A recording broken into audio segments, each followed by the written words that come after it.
대선이 이제 50일 남았습니다. 연합뉴스TV는 시시각각 변하는 선거의 주요 이슈와 생생한 현장 이야기를 전달해드리기 위해서 대선 상황실 코너를 마련했습니다. 오늘 그 첫 순서 시작합니다. 먼저 오늘의 레이스에서 각 당의 주요 흐름 빠르게 살펴보겠습니다. 더불어민주당은 4파전 구도로 형성이 됐고 국민의힘은 최소 9파전 양상입니다. 대선 일정이 빠듯한 만큼 주자들의 발걸음도 더욱 빨라지고 있습니다. 더불어민주당 상황부터 먼저 보겠습니다. 대권에 세 번째로 도전하는 이재명 전 대표는 첫 공식 일정으로 AI 반도체 설계 전문 기업을 찾았습니다. AI 투자 100조 원 시대를 열겠다는 포부를 밝혔습니다. 최대 관심은 어떻게 하면 많은 사람들이 더 좋은 환경에서 더 나은 삶을 살게 할까라는 겁니다. 이 국가 공동체가 어떤 역할을 통해서 인공지능 사회에 대비해 나갈지를 우리가 한번 살펴봐야 될 것 같고.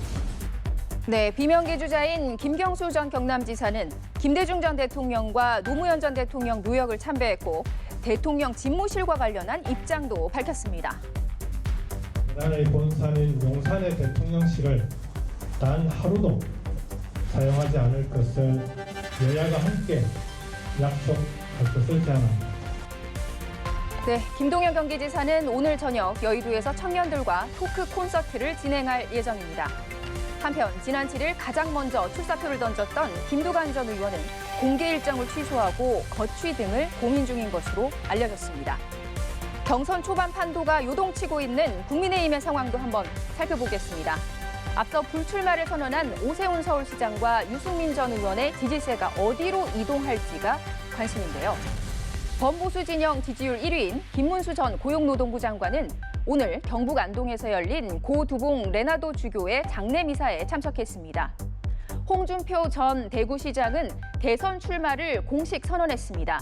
제7공화국 선진대국 시대를 열겠습니다라는 슬로건을 내걸었습니다. 한동훈 전 대표는 방송 일정을 소화하면서 오늘 지지층 넓히기에 주력을 했고 또 안철수 의원은 부산에서 부울경 메가시티 광역교통망 확충하겠다라는 PK 공약을 발표했습니다. 그런가 하면 나경원 의원은 사법개혁 구상안을 오늘 밝혔습니다. 탄핵 국면에서 공수처의 무능, 공수처의 불법성, 그리고 특정 정치 세력의 하명 수사처라는 것이 명백히 드러났습니다. 이 공수처는 반드시 폐지해야 된다고 생각합니다. 유정복 인천시장은 1호 공약으로 인구 문제 해결을 내세웠습니다. 양향자 의원은 반도체 상무 출신답게 삼성전자 기흥 사업장에서 첫 행보를 시작했습니다. 이렇게 후보들의 움직임을 좀 살펴봤고요. 이어서 오늘의 키워드 보시겠습니다. 자, 오늘 여러 가지 키워드들 가운데 가장 주목받고 있는 키워드 경선 룰입니다. 민주당도 국민의힘도 잡음이 큰데요. 당 지지자와 무당층 응답만 합산하는, 그러니까 다른 당 지지자가 참여할 수 없게 하는 역선택 방지 조항을 놓고 시끌시끌합니다. 먼저 국민의힘 1차 컷오프는 여론조사 100%, 2차는 선거인단 50, 여론조사 50 방식으로 진행이 됩니다. 특히 1차 컷오프에서 역선택 방지 조항을 뒀습니다. 여론 왜곡을 막겠다는 취지인데 당심이 강조되다 보니까 중도 확장성이 있는 후보들에게는 오히려 불리하다, 이런 지적도 나옵니다.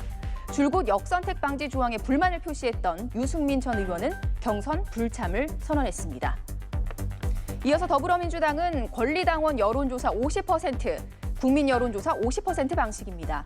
기존에는 일반 국민과 대의원, 권리당원 모두 동일한 1인 1표를 보장을 했는데 역시 역선택 우려로 당 지지층과 무당층에 한정해서 국민 참여 경선으로 정했습니다.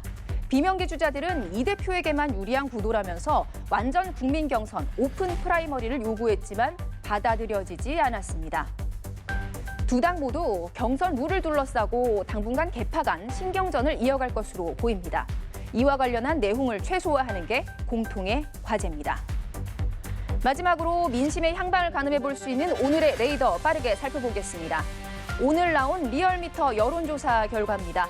대선 후보 적합도 조사에서 이재명 전 대표가 전주와 비슷한 48.8%로 지지율 선두입니다.